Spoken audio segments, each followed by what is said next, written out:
HTTV in association with Absolute Warehouse Services. Clem, thank you for joining us in these rather unusual circumstances. Obviously, it's a difficult time for us at the moment, so we thought we'd speak to you about the goalkeepers and how, so far this season, you've assessed them, really.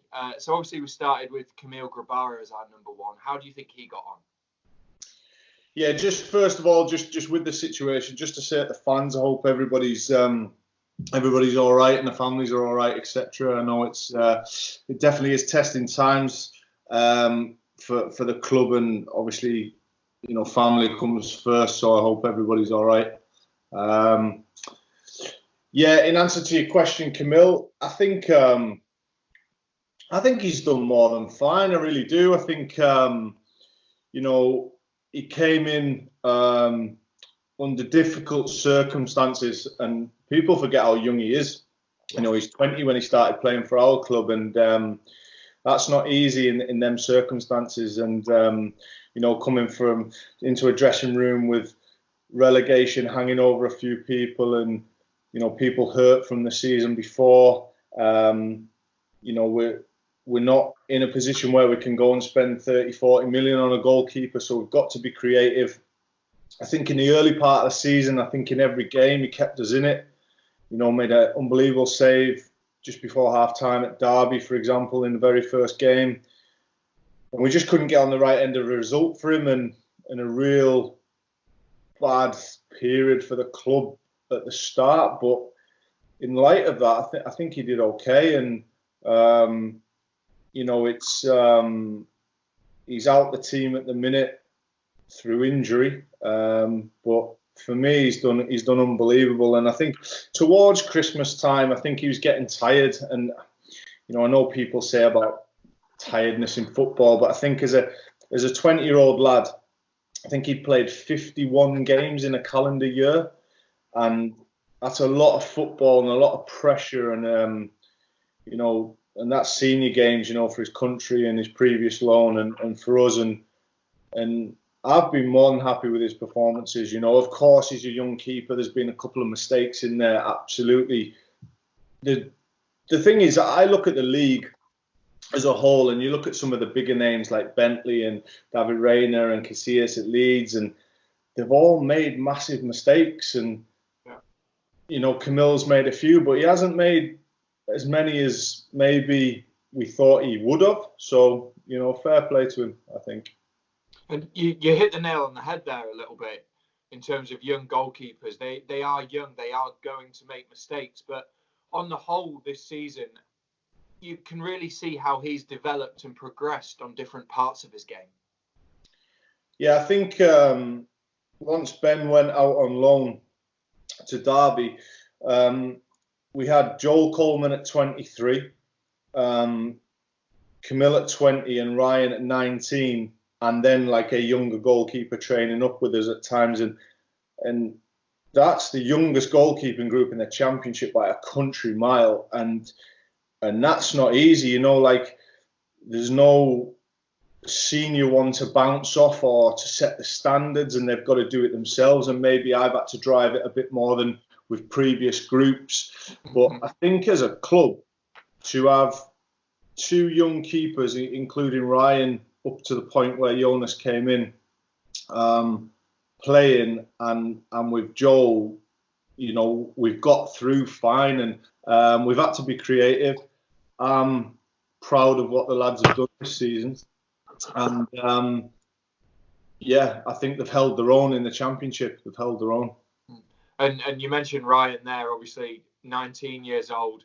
It must have been a really proud moment for you, because you've watched him come through the academy, you've watched him develop, then to go out and obviously make his cup debut, his Huddersfield Town debut against Lincoln, and then his league debut against Middlesbrough. It must have been a really proud moment for you. Yeah, I mean, circumstances, again, ideally he would have been out on loan for the full season this season, getting loads of games, but he come back from Notts County last season, a bit more of a man, let's say, and a bit more, he'd gone through them experiences that we've given him for a reason, and his performances in pre-season were excellent, and the decision was made that he would be the number 2. So you go with that decision and you sort of sit him down and say, it's hard because you're not going to be in regular games and in your swing of things. And when you get your chance, you're going to have to take it. We said if he does stay and he doesn't go out on loan, he does play in the cup, which he did. And I think, in the game, I think, again, you forget how much that must have meant to him. He's a Huddersfield fan, born and bred, season ticket holder. And he walks out in front of the fans, and no matter how many experiences we've given, how many training sessions he's had, nothing can prepare or test you for that. Obviously you can help in that process, but ultimately he come through the test at Lincoln fine. Obviously, again, we didn't get on the right end of the result. Like Camille, played unbelievable in that game, made 3 or 4 excellent saves. A few little mistakes on his left foot in the early part of the game, which, again, you give a young keeper. In my opinion, he was man of the match. And that gave him confidence and the fans confidence that, when he did step in against Middlesbrough, Camille was struggling with an illness. I think the game was on a Wednesday night, if I remember. Yeah. On the Tuesday, I think we knew Camille wasn't going to make it. And I think Ryan sensed that as well. And I called Ryan up on the Tuesday night and I said, listen, Camille's fine. He's going to play tomorrow. You still got to be ready just in case you're on the bench. And the reason I did that was so he had a good night's sleep, because I didn't want him to know too early. So he came in at 4 o'clock. We told him straight away on the Wednesday, did the team meetings. And again, to go out, keep a clean sheet, make an unbelievable save at Fletcher, distributed it reasonably well. Again, couple of crosses early doors under the bar. Middlesbrough put pressure on him. Why wouldn't you? He got through that, and he, he's done unbelievable. And it's a shame that he hasn't had more game time for us. But that's the role of the goalkeeper, that only one of them can play. And that night was a proud night for me. It really was, because I met Ryan when he was 15, skinny little boy at the academy. Couldn't kick with his left foot, body's all over the place. And, he's, because my role evolved with him, he's been with me pretty much every step of the way. So very proud. And again, he held his own. So more than proud of him. And then, like you said, at the start of the season, you wanted to get him out on loan. That did eventually happen in January with his loan move to Livingston. Why Livingston? Why was that a good opportunity for him? I think one, because they wanted him, and I think that's a big part of a loan. They've got to want you. I think two, when you play in Scotland, I've had a little bit of experience up there myself, but in the Scottish Premier League, you've got the big games like Rangers and Celtic and Hearts and Hibs, etc. And you've also got some lesser games. So you've got a bit of you've got some championship games with full crowds and big stadiums. And you've got some maybe League One level games. And you've got various tests.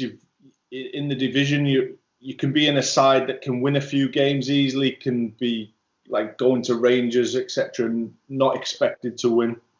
I know Tony Kay, the goalkeeping coach, is good, which is important. When you're letting one of your players go out, you want them looked after. And we just felt it'd be really, really good for him. And obviously, it was very unlucky that he got injured in his first game. And they were in a similar situation to us with Camille. Like, what do you do? They've loaned someone in. But Ryan played against Rangers again, was excellent. And if you look at his last 3 games, Rangers, Middlesbrough and Lincoln, his last 3 senior games, just watch the footage. It speaks for itself. Yeah, exactly. And then, like you say, Camille got injured, a similar situation to what Ryan was like. We were then left just with Joel Coleman and some very young goalkeepers. Joel obviously came in. and did well. But then we decided to bring Jonas Lossl in. How good was it to be working back with him? Well, firstly, I think just to speak about Joel, I've got to commend Joel, because Joel's had it rough at the club, really, because he came in. When I first came into the club, we were basically loaning the best young ones we felt: Jed Steer, Danny Ward, some other options if we hadn't have gone up. And Joel came in to develop with the club. He played in the promotion season, played in the semi-final, has never let this club down once. The club get promoted to the Premier League, and that's probably too much for him at the time. And, you know, he stood in as a number 2 for a season for us, didn't play. And obviously did the FA Cup, Man City games, etc. So he's done unbelievable, and he's been waiting his chance, and he's been fighting hard for his chance. And he probably sensed that would be his chance, that Ryan's gone out on loan. He's now the number 2. Camille gets injured, and then it's like we had to sit Joel down and say, listen, Joel, we don't not trust you to play for 7, 8 games, whatever it may be. Yeah. But what if you got injured? Then we've got some young academy keepers who aren't ready, and we had to protect ourselves. And I felt for Joel. I really felt for Joel, because he's not had the rub of the green this season, but that's the life of a goalkeeper. But yeah, Jonas coming back. Well, he came back because he wanted to play in the Euros. He wanted to make the Euro squad, and obviously now that's been taken away from him. So I've had a conversation with him this week. He's a bit down about that, but to be able to get someone of Jonas's ability that you know inside out anyway, because you worked with him for 2 years. He only came back because he wanted to get into the Euros, and he loves this club. He wouldn't have gone anywhere else, that's for sure. And I don't think it'd have worked anywhere else. So no, it's been great. Earlier that having a senior goalkeeper in the group's helped as well. And Jonas knows Jacob Chapman from last time, and he knows Gio, and he's fit straight into the club, and he's been great. And he's been really good for Camille as well, because you know, Camille now training's unbelievable. Well, training was unbelievable until we've had to stop for a period. But yeah, it's really cranked up training, the competition, and it's just, I know how much he means to the fans. You know, the reception he got was unbelievable when he got back in goal, and that just shows you what he has done for the club and on and off the pitch, and you know, he's a good guy. So it's been great to have him back. And having him, Camille now back on the grass as well, and obviously Joel Coleman, who's done excellently, like you say, when he stepped in training, that must really develop each of those goalkeepers, because there's a real competition for places, and having the abilities that they have, they can really bounce off each other and push each other further. Yeah, it's a goalkeeping coach's dream, isn't it, to have 3 or 4 going at it every day. And I think the dynamics of the group have been really good, because like it was last season, Jonas is very open to learn, even at his age. I think he respects that the work we did with him at the club in the 2 years massively improved him. So he's very receptive. But he's like having a second coach, because he'll speak to the younger ones and they'll bounce ideas. And sometimes I just facilitate the conversations between them. And, you know, the tempo's gone up. And I say that because I'm not saying it was down before, but it's just gone up a level that I've noticed, and I love it really. And yeah, it's great. There's competition at the first team. There's competition in the academy now, and it's what I've been trying to build for the last couple of years, because you know, when the academy did change, and the up and downness of the Premier League, that the goalkeepers got affected. And like I say, we had to be creative and come off plan a little bit, but we're back on track, and it's really good. It's enjoyable to work, and to be fair, I just can't wait to get back to work. It's I'm sat in the kitchen here, like, So, yeah, it's it's good. It's very good. Yeah, very, very much like everyone wanting the football to come back. And obviously, when football does come back and you get back into training, from a normal Saturday to Saturday game, what does a week look like for Huddersfield Town's goalkeepers? Yeah, so a week looks like I basically maybe slightly different to other goalkeeping coaches, maybe similar. I have a way of doing things, whether it's the right or the wrong way, but I have a way. And my way is I have a 6-week cycle that covers all aspects of goalkeeping. And every week there's 3 themes. So Monday, everyone's on the grass, even Jonas if he's played or Camille if he's played. Everyone's on the grass. We're working through a theme, but we're obviously, because we've had the day off before, we're building up. We're getting ready to train. Tuesday and Wednesday we go at it really hard. Long sessions, hard sessions, again with the theme in mind.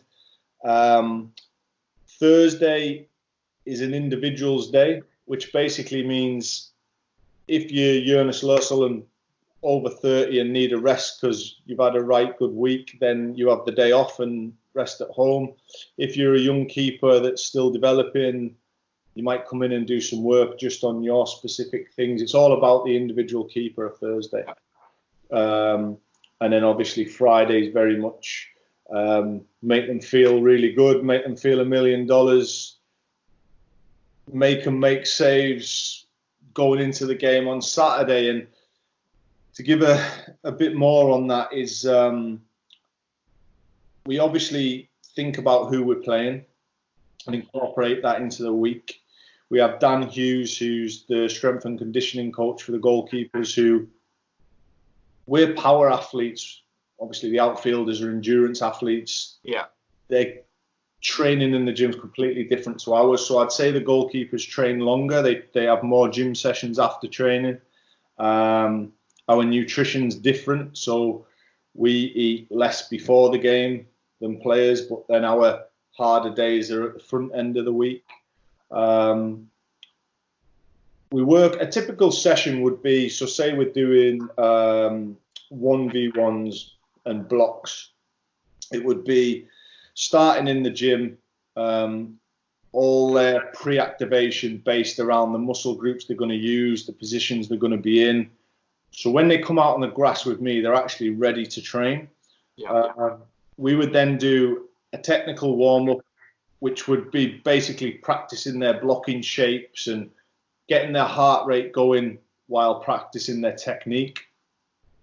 And then straight into a sort of themed practice where we're just practicing the same scenario over and over again. So somebody breaks the line, you have to come and get involved.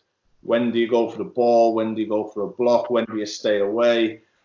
We have discussions about it. What if this happens? What if this player does this? And we try and create a load of problems, make it hard, get the keepers to find the solutions and create habits that will come out on a Saturday. And then towards the back end of the session, I'll just create a load of carnage, like different shots, different situations. And then that block comes out and hopefully we have to think. And obviously the more times you do that, when it comes out on a Saturday, it helps. So that'd be a typical session before we'd go over to obviously the team. Yeah, no, perfect. And for you as well, obviously, talk a little bit about your role as head of goalkeeping, because a lot of people, supporters, would think that a head of goalkeeping is basically just trains the goalkeeper, works hard with the goalkeepers, but your role at the football club is very much different to that. Yeah, so I'm obviously responsible for all the goalkeepers at the club, and that includes the academy. We haven't got under 9s, 10s, 11s, 12s, 13s, 14s, 15s, so we haven't got that conveyor belt coming through. So every year we have to recruit, and that's in my remit as well to help with the recruitment on the first team. and on the obviously the academy side of things as well. I'm involved. If you take it from the top, the coaching side of things, obviously I coach the goalkeepers. I set the program for the academy, try and get everybody on the same way of working throughout the club, so that if Gio comes and trains with the first team, it's seamless to him being messed about with his program. Yeah. And then obviously with the actual team ourselves on a match day, I'll be looking after the defensive set plays. When I say that, I say we look for trends in what they're going to do. And obviously, myself and Mark Hudson, our job is to support Danny and Nicky in any way they want. So they have their remits, and we sort of support them around it. They ask us advice on team selection. They ask us advice on players, or say a certain player needs speaking to, or we need rather than it coming from the manager. Sometimes it's easier if me and Hoodie go and speak to that player. So there's a range of things around the first team involvement, and then, like I say, I do IDPs, which is individual development plans with players, all the goalkeepers, every 6 weeks off site. But I do that from first team right down, and you know, it's so much more than just going out for 40 minutes before they go into the team. When we go over to the team, you know, sometimes me and Hoodie will take the build sessions. Sometimes I might take a shooting session so I can tailor it to the goalkeepers. Sometimes I'm just supporting behind the goal with the ideas that Danny and Nicky want to get across. Obviously, Danny can't be in all 4 areas of the pitch, so we spread out. And the same message from the team meeting earlier goes forward. So yeah, lots of planning around how we work as a club, implementing what the club is to the players, and yeah, lots of various different roles within the kicking balls at the goalkeeper, if you like. No, that's fantastic, Clem. Thank you for spending the time to discuss that with us. I'm sure the supporters will find that very, very interesting. Thank you very much. No problem at all. See you when I see you.